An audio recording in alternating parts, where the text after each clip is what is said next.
كتير انطلبت مني هاي الوصفة، طريقة المشمش المجفف بدون شمس، لانه لو بتعملوه بالشمس بصير لونه اسمر اسمر، وبالتالي ما رح تحصلوا على لون المشمش. انا عملت لكم طريقة بدون شمس.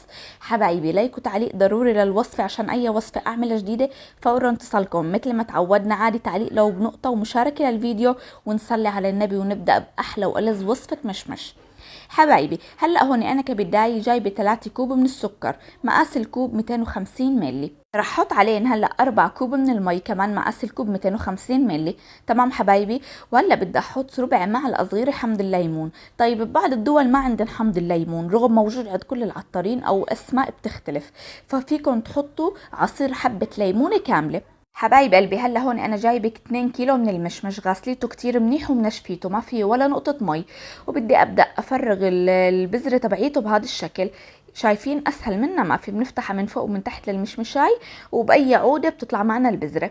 تمام. هلا هيك انا جبت المي والسكر بعد ما غلى معي مثل ما شايفين، وبدأت انزل فيه المشمش. ما رح نخلي المشمش بالمي اكتر من 4 دقايق، اكتر من هيك ممنوع حبايبي. تمام. هلا شوفوا بس لازم نغطسه كله كتير منيح بالمي. من المي والسكر، شايفين الاطراف اول ما بدأت تغلي؟ هني 4 دقايق فقط، مع استمرار تقليب حبة المشمش بالهدى عشان ما تتفعص معنا بالتالي. فهمتوا علي؟ لانه المشمش ما له روح. 4 دقايق بالكتير، وفورا بتشيلوهم بتحطوهم بمصفى مشان نصفي العسل. طب كمية العسل هاي التانية القطر يلي بتنجرة بدنا نخليها تغلي وتتقل. تمام.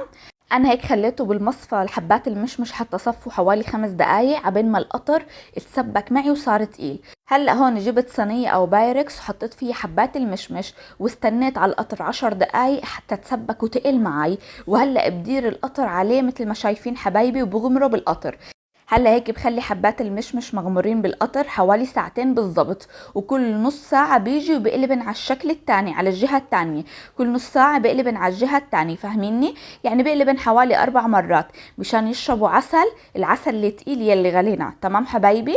بعد مرور عليهن ساعتين بالضبط، هلا نروح على الخطوة التانية. يا جماعة ما بدها شغل كتير الوصفة، بس صدقوني حتطلع عندكم أطيب مشمش وأفضل من الجاهز.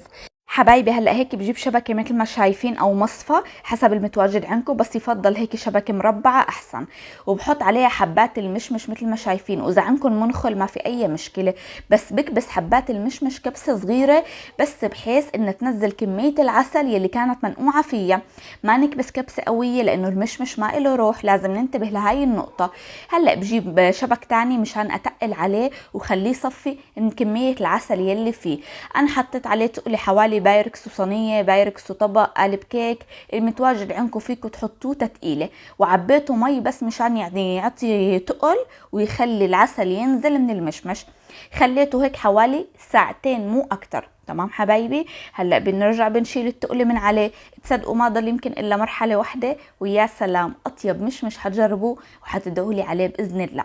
لا هون بنجيب صينية الفرن بنحط فيها ورقة زبدة. ورقة الزبدة ضروري مشان ما تلزق معنا حبة المشمش بالصاج. ولازم نفرغ حبة المشمش مثل ما شايفين من الهواء، ضغطة خفيفة مثل ما حكينا، لأنه ما إله روح، لازم ننتبه لهاي الخطوات. وبنشغل عليه الفرن على الهدى على الهدى على الهدى حوالي ساعتين ل3 ساعات ل4 ساعات، انت وفرنك وانت الحرارة حسب اللي انت مشغليتها. بعد مرور عليه 3 ساعات طلعته ودهنت عليه دهنة بسيطة من كمية القطر الشربات يلي كانت فضلت منه من شوي، تذكرتوا؟ دهنة بسيطة عشان بس اقلب على الوش التاني. ورجعت خليتها ساعة، اخدت معي حوالي 4 ساعات ونص. بس اذا انتوا عليتوا الفرن شوي صغيرة وخليتوه على الشبكة مع عينكم عليه مشان ما يحترق، بياخد حوالي 3 ساعات، ما في اي مشكلة. تمام. بس انا حبيت اضل ماشي معاه على الهدى مشان ما يلدع معي، لانه كنت مشغولة اصلا بوصفة تانية عم جهز لكم اياها. المهم شوفوا ما شاء الله ما شاء الله. هلا هون طلعته من الفرن وخليته يتعرض للهواء حوالي 5 6 ساعات حتى حبة المشمش نشفت كتير كويس ومنيح. وهلا ببدأ هيك بعمل لها دهنة بسيطة بسيطة من الزيت النباتي فقط لا غير. وشوفوا ما شاء الله تبارك الرحمن يا جماعة، غير شكل وقوامه من جوا روعة روعة روعة.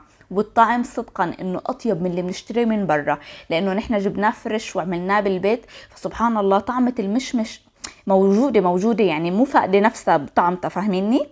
حبايبي جربوا الوصفة ورح تدعولي عليها. طبعا في وصفة تانية انك تفتحيه وتعرضيه للشمس، بس بالتالي لونه رح يصير كتير غامق. فهاي الوصفة كتير حلوة وسهلة وممتعة كتير بشغلها، لانه بتحسي حالك فعلا انجزتي وطلعتي شغلة حلوة، وما شاء الله لونه بياخد العقل. شوفوا حتى قوامه من جوا رهيب رهيب، مو يعني الحبة قاسي قاسي، لا، مثل ما بنشتريه من برا وافضل.